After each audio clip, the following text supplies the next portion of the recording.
श्री श्री आनंदमयी मात की जय. All that exist anywhere in the world, be it trees and plants, insects, reptiles, or any other living thing, their birth is indeed your birth, and their death your death.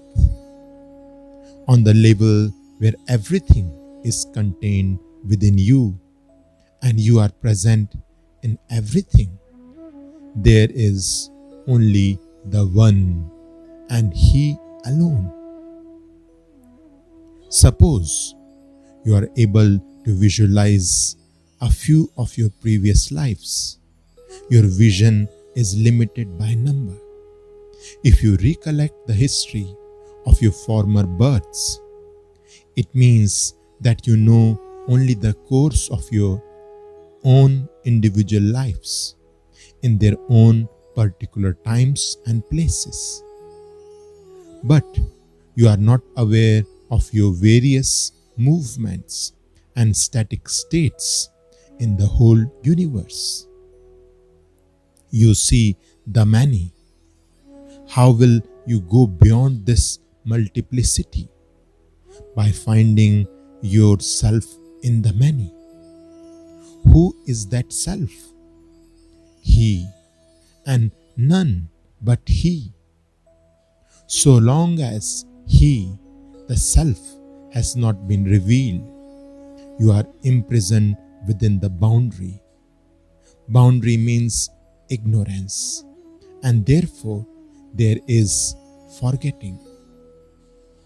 Question: are you suggesting that we must reach the state of divinity, Ishwar Koti?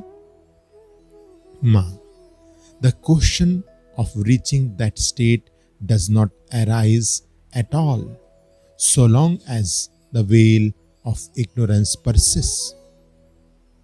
Whether what has been said refers to Ishwar Koti or Sadhak Koti, you yourself must ascertain. Question: Ma, surely one who has become established in the self will naturally forget the world. Ma, in the kingdom of forgetting, one forgets. So long as you are identified with the body, Deha, it is your very nature to call out, give, give, Dev, Dev. You say give because you are in want. Where want exists, there must needs be error and ignorance. And where error and ignorance abide, there will most certainly be forgetting. When in the mind of all this you practice sadhana in order to realize yourself, or rather when by God's grace sadhana comes about, for to be able to engage in sadhana is itself the grace of God.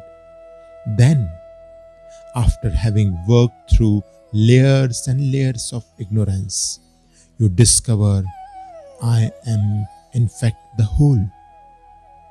I am. This is why there are trees and plants and everything that exists, however manifold.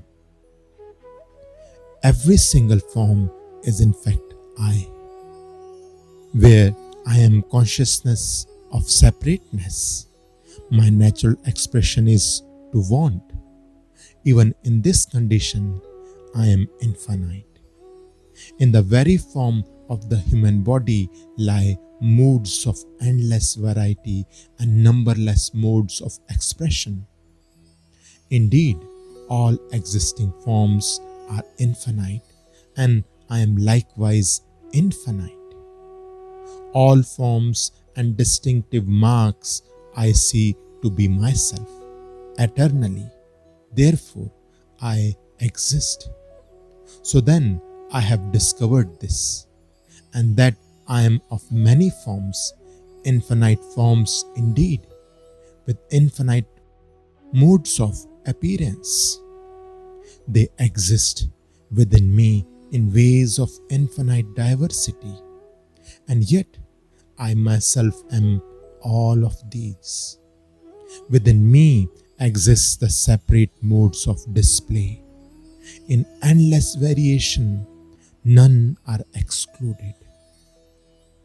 When the like is directly perceived and all manifold aspects are recognized as a whole, then the One will certainly be revealed. How can the One be distinct from the infinite multiplicity? The many exist in the One and the One in the many. This is why when you can visualize 500 of your former births, you are still limited by number. For there is so very much more than this. Shri Anandamayi Mat Ki Jai.